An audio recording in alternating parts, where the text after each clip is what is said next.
The Supreme Court will determine the fate of former President Donald Trump's campaign. Will he be disqualified from the ballot, or will his path to the White House continue?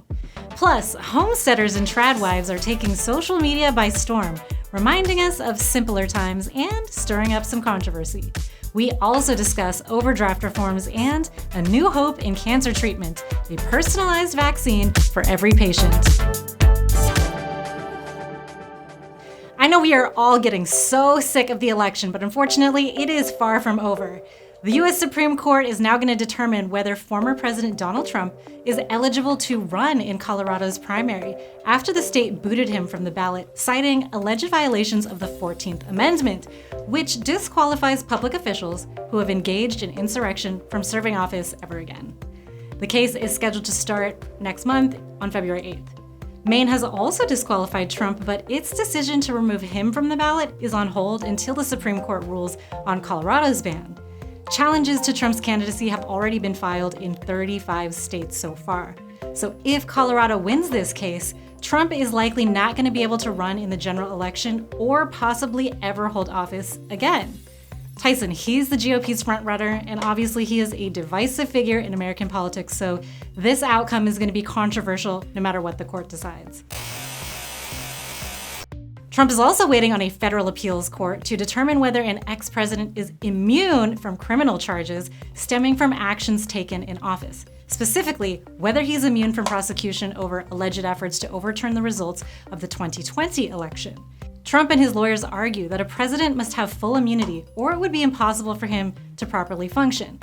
So, how do you feel about that? If the court sides with the president on this and it decides that a president has full immunity from any actions that he takes in office, that is a major sign that our democracy is completely failing.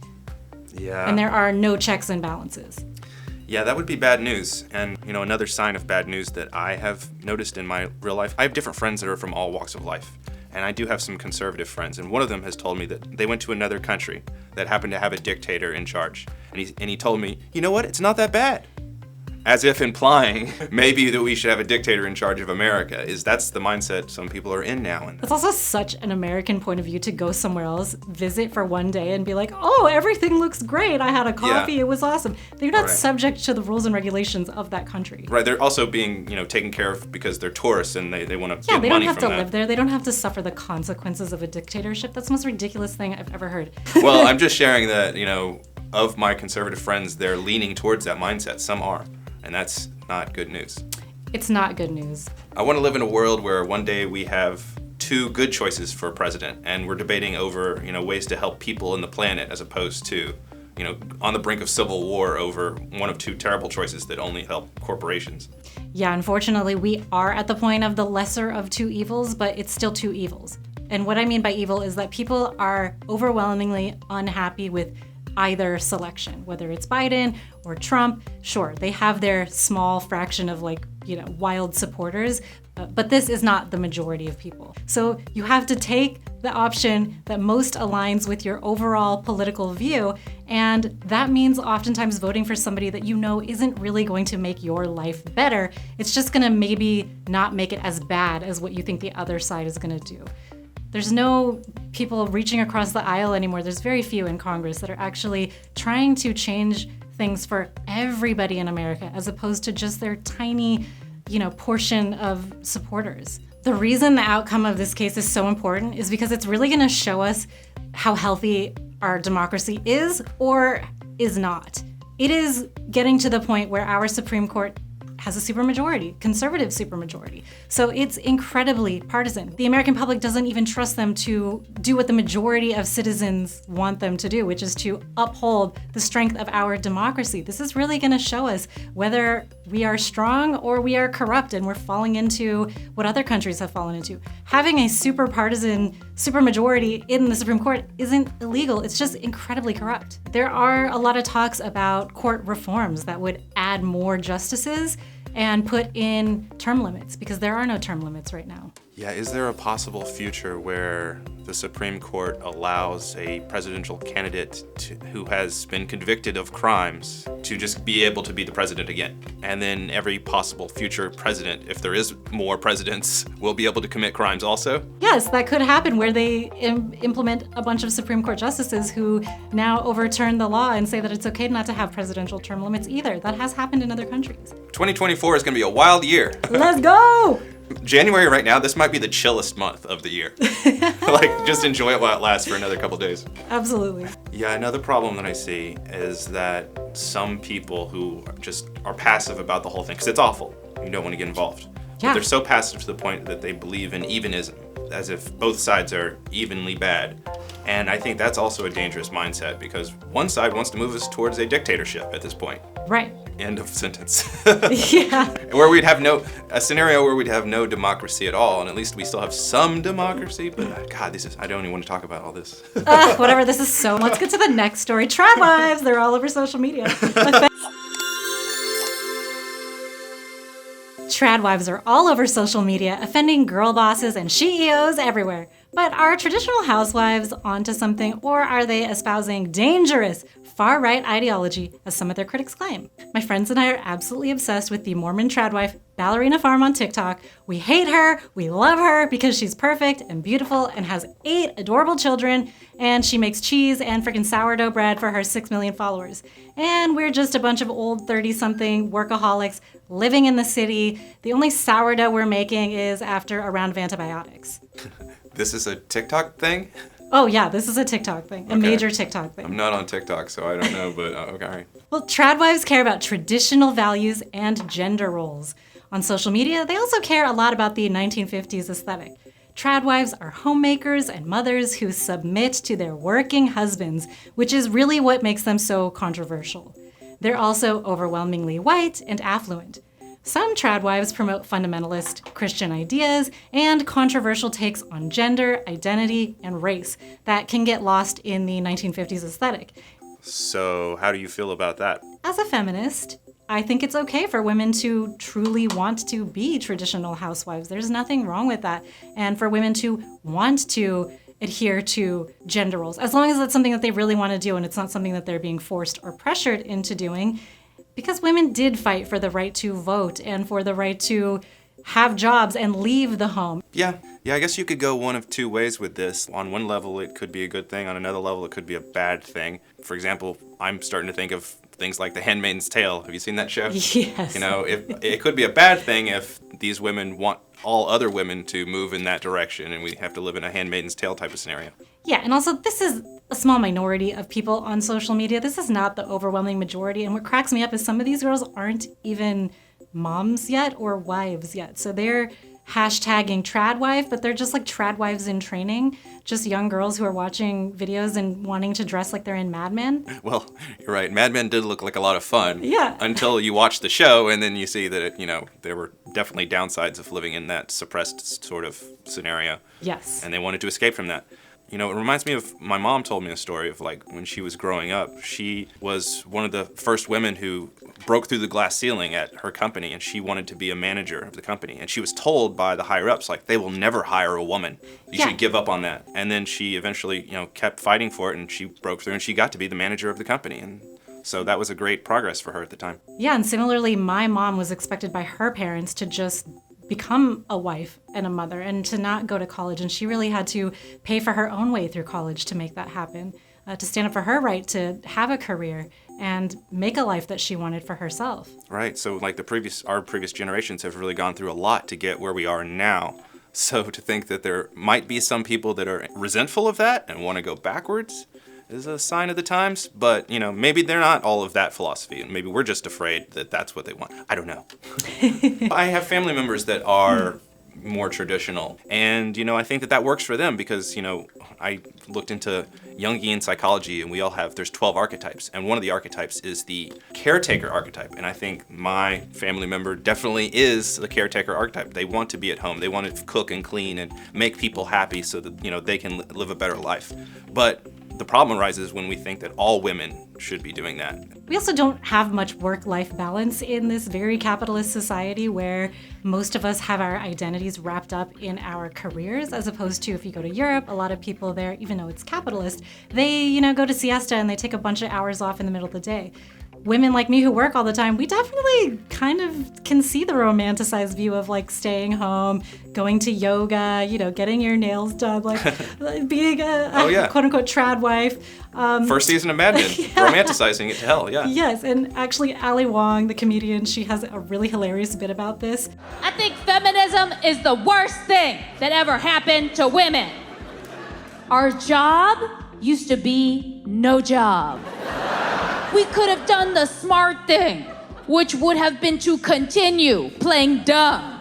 She's obviously joking, but she's making a hilarious point that women today are burnt out. We're either stuck in the office 24/7, have no time for ourselves, for our families, or we're seen as these pathetic little housewives because society does not value women and being a homemaker, which is an incredibly tough job, and it's an unpaid job. Yeah, so there's a lot of different ways you could look at this story. But I also wonder, do you think, investigating it yourself, do you think some of the women that are taking up the tradwife movement are doing it out of a resentment? Like they feel like society's telling them they can't be a traditional housewife? I think some of them take that. It's almost like a counterculture revolution for them where they see that. I've also seen some pretty interesting and kind of funny headlines that are saying like, tradwives are the new face of the far right. It's a thing. Yeah, it's a thing. Tradwives aren't the only ones nostalgic for the past. Since 2020, more millennials and Gen-Zers are homesteading, living off the land, growing their own food, and becoming self-sufficient. I think urban homesteads are going to become the norm in the next 50 years or so, and here's why. Some people left the city to homestead on farms and live off the grid, generating their own electricity. Others stay in urban areas and turn their yards or balconies into gardens to grow their own produce and get chickens to lay eggs. People are basically just looking for more control over their lives, what's in their food, and they're seeking self-reliance in times of uncertainty.